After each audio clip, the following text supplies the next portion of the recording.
사도행전 14장 19절에서 28절 말씀인데요. 우리 한 절씩 교독하도록 하겠습니다. 유대인들이 안디옥과 이고니온에서 와서 무리를 충동하니 그들이 돌로 바울을 쳐서 죽은 줄로 알고 시외로 끌어내치니라. 제자들이 둘러섰을 때 바울이 일어나 그 성에 들어갔다가 이튿날 바나바와 함께 더베로 가서 복음을 그 성에서 전하여 많은 사람을 제자로 삼고 루스드라와 이고니온과 안디옥으로 돌아가서 제자들의 마음을 굳게 하여 이 믿음에 머물러 있으라 권하고, 또 우리가 하나님의 나라에 들어가려면 많은 환난을 겪어야 할 것이라 하고, 각 교회에서 장로들을 택하여 금식 기도하며 그들이 믿는 주께 그들을 위탁하고 비시디아 가운데로 지나서 밤빌리아에 이르러 말씀을 버가에서 전하고 아탈리아로 내려가서 거기서 배 타고 안디옥에 이르니 이곳은 두 사도가 이룬 그 일을 위하여 전에 하나님의 은혜에 부탁하던 곳이라. 그들이 이르러 교회를 모아 하나님이 함께 행하신 모든 일과 이방인들에게 믿음의 문을 여신 것을 보고하고 제자들과 함께 오래 있으니라. 아멘. 네, 오늘은 이 바울과 바나바의 1차 선교 여행이 끝나는 날입니다. 오늘 본문에 보니까요, 이 더베라는 곳을 마지막으로 이제 이 1차 선교 여행을 끝마치고는 그동안 이들이 왔던 그 길을 되돌아가며 처음 파송받았던 그 수리아 안디옥 교회로 돌아가고 있는 모습을 보여주고 있습니다. 이 1차 선교 여행의 길은요, 바울과 바나바에게 그리 쉬운 길만은 아니었습니다. 가는 곳마다 물론 이 복음에 많은 복음의 열매가 있기도 했지만 동시에 많은 핍박을 이들이 받아야 했습니다. 특별히 지난주에 우리가 살펴본 이 이고니온이라는 지역에서는 악한 감정을 품은 사람들로부터 공격을 받아 이 돌에 맞아 죽을 뻔했던 사건도 있었습니다. 또 루스드라라는 곳에서는 이들을 신격화해서 우상으로 숭배하는 사람들을 만나 하나님의 그 영광을 가로막을 뻔했던 이 영적 위기의 순간들을 만나기도 했습니다.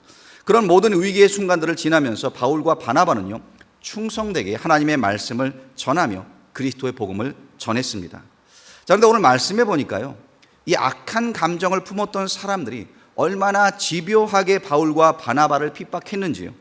이미 자신들의 도시를 떠난 이 바나바와 바울을 죽이겠다고 짐을 싸들고 원정까지 오는 그런 모습을 오늘 말씀이 보여주고 있습니다. 자, 19절을 한번 보겠습니다. 19절에 보시면 유대인들이 안디옥과 이고니온에서 와서 무리를 충동하니 그들이 돌로 바울을 쳐서 죽은 줄로 알고 시외로 끌어내치니라.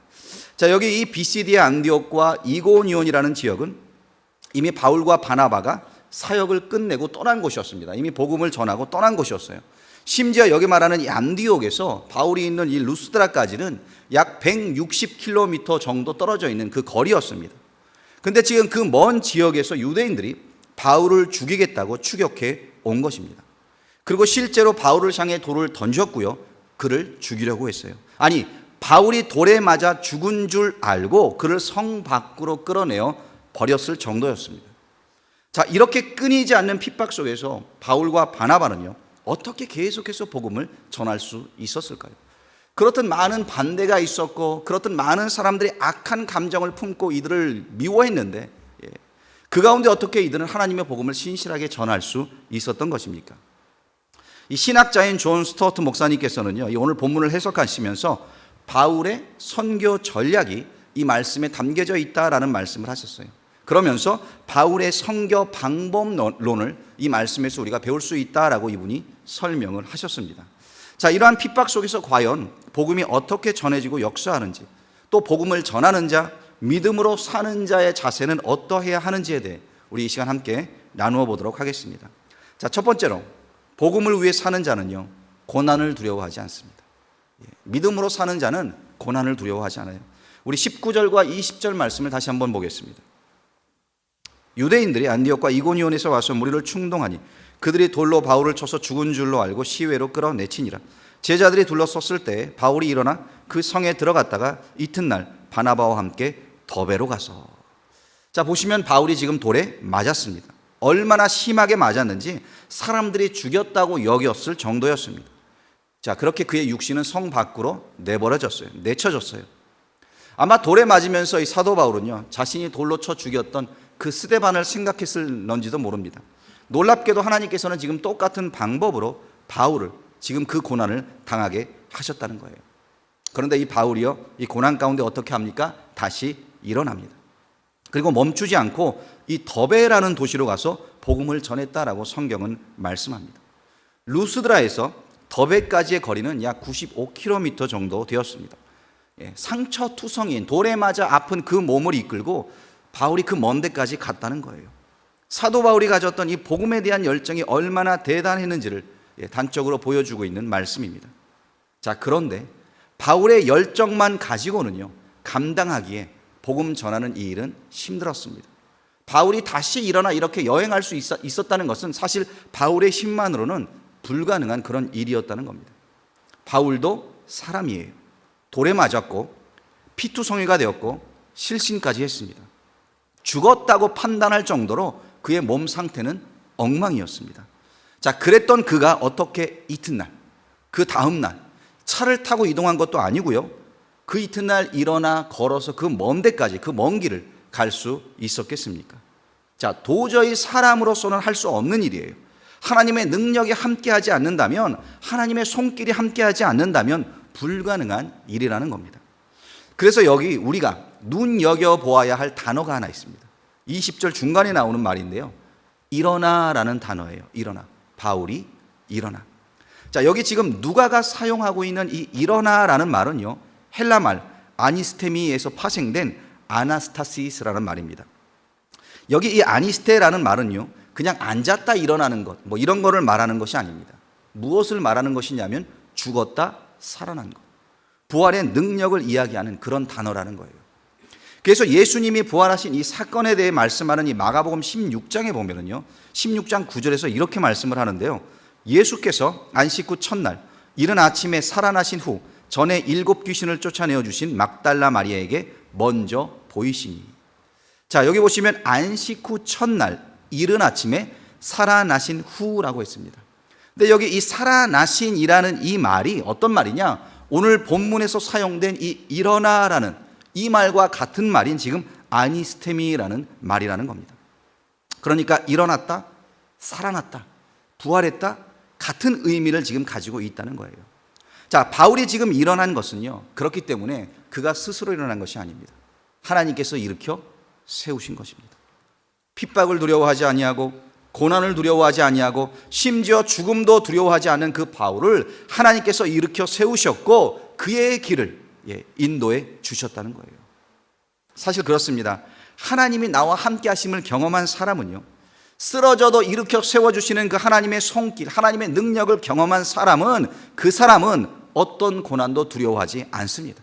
심지어 죽음도 두려워하지 않습니다. 왜입니까? 하나님의 함께 하심을 믿기 때문에, 쓰러져도 세워주시는 그 하나님의 능력을 의지하기 때문에. 그래서 우리가 성경을 보아도 그렇고요, 또 교회 역사를 우리가 공부해 보아도 그렇습니다. 역설적으로요, 이 그리스도의 복음이 왕성하게 전파된 시기가 언제냐 하면 모두가 핍박의 시기에 이 예수 그리스도의 복음이 더 왕성하게 전파되었다는 거예요. 이 사도행전만 보아도 그렇습니다. 복음이 예루살렘을 넘어 사방으로 전파된 시기, 그 시기가 언제냐? 핍박이 시작된 그때였다는 거예요. 예루살렘 교회의 핍박이 시작됐을 때 하나님께서는 이 고난을 통해 성도들을 흩으셨고요, 그 성도들의 흩어짐으로 인해서 복음이 전 세계로 확산되게 되었다라는 겁니다. 그렇습니다. 고난이 크면 클수록 복음의 능력은 더욱 왕성하게 일어나게 되어 있습니다. 자, 우리 한국교회도 마찬가지예요. 여러분, 한국교회 안에 언제 큰 복음의 능력이 나타났습니까? 지금이 아니에요. 잘 먹고 잘 살고 있는 지금이 아닙니다. 안타깝게도. 언제였느냐? 우리나라가 큰 고난과 핍박 가운데 있을 때. 그 가운데 한국교회가 부흥을 했고요, 그 가운데 수많은 영혼들이 주님께 돌아왔고, 그 가운데 살아계신 하나님의 그 능력이 경험되어졌다는 겁니다. 오늘날도 동일해야 됩니다. 복음이 전파되는 곳, 믿음으로 성도가 살아가려고 하는 그 장소, 말씀의 순종이 이루어지는 곳, 여러분, 그런 곳에는요 항상 박해가 존재합니다. 그런데 그 가운데 우리를 일으켜 세우시고 우리를 인도하시는 하나님의 그 부활의 능력을 경험할 수 있다라는 거예요.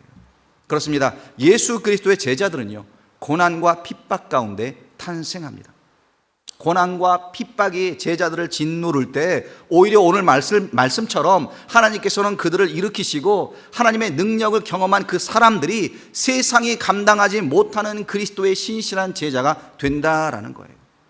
그래서 여러분, 그리스도의 제자로 살면서 이 고난을 두려워하지 마시기 바랍니다. 왜냐하면 하나님의 뜻을 따르려면 반드시 고난을 겪게 되어 있기 때문에 그렇습니다. 우리는 세상과 다른 삶을 살아야 하기 때문에 그런 거예요. 그래서 사도 바울이요, 오늘 본문 22절 하반부에 보면 이렇게 말하고 있습니다. 또 우리가 하나님 나라에 들어가려면 많은 환난을 겪어야 할 것이라 하고, 하나님 나라에 들어가려면 많은 환난을 겪어야 한다. 이 세상에서 하나님의 나라를 사는 사람들은요, 세상으로부터 핍박과 고난을 받게 되어 있습니다. 그래서 예수님께서도 마태복음 5장 10절에서 12절에서 이런 말씀을 주셨어요. 의를 위하여 박해를 받은 자는 복이 있나니 천국이 그들의 것임이라.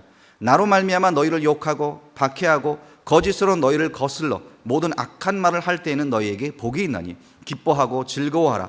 하늘에서 너희의 상이 큼이라. 너희 전에 있던 선지자들도 이같이 박해하였느니라. 의를 위하여 핍박을 받는 자는 복이 있다. 천국이 그들의 것이다. 예수로 인해 박해를 받는 자는 복이 있다. 천국에서 그들의 상이 큼이라.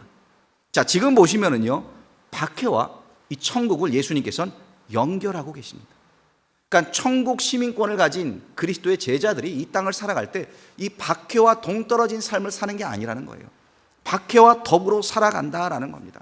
우리가 천국 시민으로 하나님의 백성으로 살아가고자 할 때 이 박해는 자연스럽게 따라오게 되어 있다는 거예요.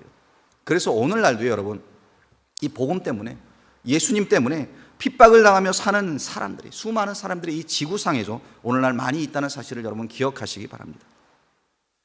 필립 얀시라는 이 유명한 기독교 작가가 있습니다. 이분이요, 이 고난과 이 고통에 대한 책들을 좀 많이 쓰셨어요. 한 번은 이 필립 얀시, 이분이 동남아 교회들의 초청을 받아서 그곳으로 이 강연을 하러 가신 적이 있습니다. 그때 초청을 한 사람들이 이분에게 이런 말을 했다고 합니다. 선생님, 오늘 말씀을 전하실 때 말씀을 듣는 모든 사람이 신앙 때문에 적어도 한두 번은 옥살이를 했다는 사실을 알고 계셨으면 좋겠습니다. 자, 이 말을 들은 필립 얀시가 그들에게 묻습니다. 그러면 제가 고난에 대한 책을 많이 썼는데 이 고난을 주제로 해서 이야기를 할까요? 라고 말을 했어요. 물어보았어요. 자, 그랬더니 그 사람들이 이렇게 대답하더라는 겁니다. 아닙니다. 그것은 우리의 관심사가 아닙니다. 우리는 예수를 따라가면 의의 고난이 있다고 믿습니다. 우리는 오히려 하나님의 은혜에 대해서 듣기를 원합니다. 라고 말을 했다는 거예요. 예수를 따라가면 우리는 의의 고난이 있다고 믿습니다. 그리스도를 믿는다는 것, 박해를 받는다는 것, 그것을 동일시했다는 거예요. 고난이 있음을 알면서도 이 사람들이 그 고난을 두려워하지 않고 예수를 따랐다라는 겁니다. 오늘 사도 바울이 무엇이라고 말씀합니까? 22절 우리가 아까 읽어보았지만 우리가 하나님 나라에 들어가려면 많은 환난을 겪어야 할 것이다. 또 자신의 영적 아들인 디모데에게 디모데후서 3장 12절에서 이렇게 말씀했습니다. 무릇 그리스도 예수 안에서 경건하게 살고자 하는 자는 박해를 받으리라. 여러분, 예수를 믿는다는 것은요, 고난을 면제받았다는 것이 아닙니다. 예수 그리스도 안에서 경건하게 살고자 하는 자들에게는 어려움과 고난이 뒤따르게 된다는 거예요. 하지만 그 고난 속에 하나님이 함께 하십니다. 우리가 쓰러질 때 하나님께서 일으켜 세워주십니다. 그렇게 고난 가운데 살아가지만 이 하나님의 능력을 경험하고 하나님의 손길을 경험하는 것만큼 우리 그리스도인들이 진짜 누릴 수 있는 놀라운 은혜와 축복은 없는 거예요. 여러분, 그런 삶을 살아가시기 바랍니다. 고난 가운데 하나님의 능력을 경험하시고 다시 일으켜 세우시는 그 하나님의 손길을 느끼시는 여러분들이 다 되시기를 간절히 축원드립니다. 자, 두 번째로 복음을 위해 사는 자는요, 제자를 삼고 세웁니다. 우리 20절과 21절 말씀, 우리 다 같이 한 목소리로 한번 읽어보도록 하겠습니다. 20절과 21절입니다. 시작. 제자들이 둘러섰을 때 바울이 일어나 그 성에 들어갔다가 이튿날 바나바와 함께 더베로 가서 복음을 그 성에서 전하여 많은 사람을 제자로 삼고 루스드라와 이고니온과 안디옥으로 돌아갔어. 자, 바울은요, 지금 돌에 맞아 실신했던 그 상황에서 일으킴을 받아 이 더베라는 곳으로 이동을 합니다. 자, 그런데 그곳에서 또 무엇을 합니까? 복음을 전하여 많은 사람을 제자 삼았다라고 했어요.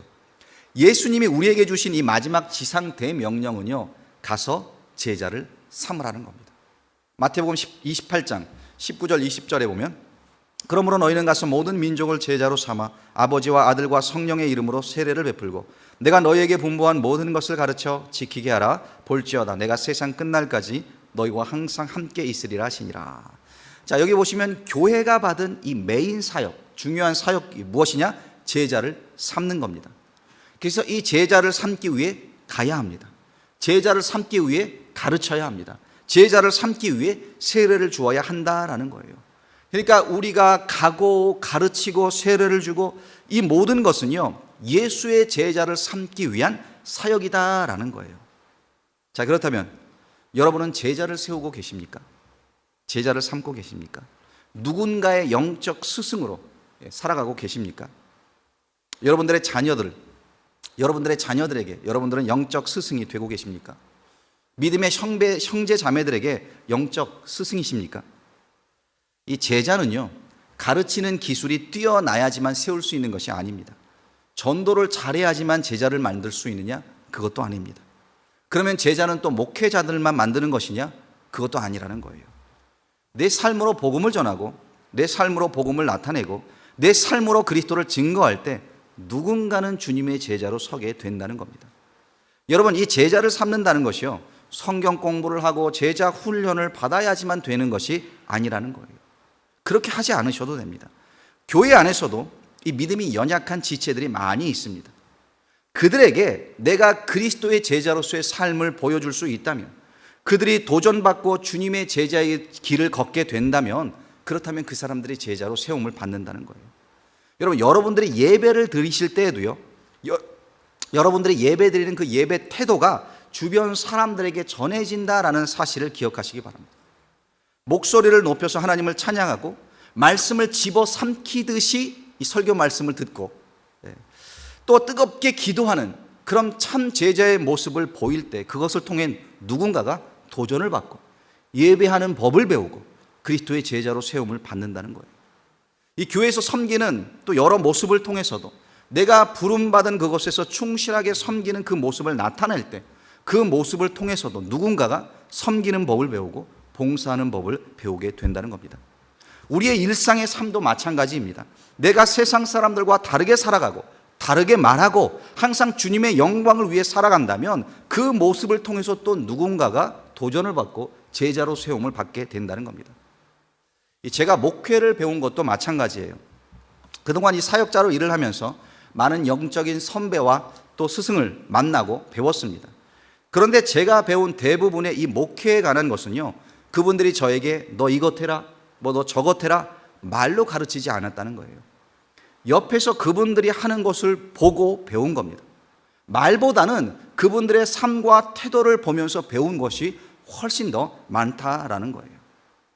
사실 이 말로 가르치려는 스승은 너무나 많습니다. 그런데 보여주는 스승이 많지 않다는 것이 오늘날 교회의 안타까운 부분입니다. 그래서 저부터 시작을 해서 우리 교육자들, 또 우리 장로님들, 교회 어르신들, 말보다는 삶으로 제자 삼는 그런 은혜가 우리 가운데 있기를 간절히 소원합니다. 보여줄 수 있는 스승이 많아져야지만 우리 베델교회가 제자 삼는 교회가 될 수 있는 줄로 믿습니다. 여러분, 말로 제자를 삼는 게 아니라는 거예요. 우리가 삶으로 보여줄 때 우리의 자녀들이 또 믿음이 연약한 성도들이 진정한 그리스도의 제자로 바뀌어지고 또 세워질 것입니다. 이 선생 되신 예수님께서 제자들의 발을 씻기신 후에 이런 말씀을 그들에게 주셨습니다. 요한복음 13장 13절에서 14절인데요. 또 내가 주와 또는 선생이 되어 너희 발을 씻었으니 너희도 서로 발을 씻어주는 것이 옳으니라. 내가 너희에게 행한 것 같이 너희도 행하게 하려 하여 본을 보였노라. 예수님께서요, 말로 서로 사랑하고 서로 발을 씻어주라고 하시지 않았습니다. 예수님께서는 직접 제자들의 발을 씻기시면서 어떻게 했다고요? 본을 보여주셨다라고 지금 성경이 말씀하고 있어요. 그래서 여러분, 하나님을 섬기는 본을 보여주시기 바랍니다. 참 예배자로 예배하는 그런 모습을 본으로 보여주세요. 예수를 사랑하고 이웃을 사랑하고 교회를 사랑하는 건 말이 아니라 행동으로 보여주시기 바랍니다. 우리가 선교를 해야 되고 기도를 해야 되고 봉사를 해야 된다라고 말로 하는 것이 아닌 직접 본으로 보여줄 수 있는 우리 모두가 될 수 있기를 간절히 부탁드립니다. 그리할 때 주님을 사랑하는 하나님의 자녀들로 우리 교회가 가득 차게 될 것입니다.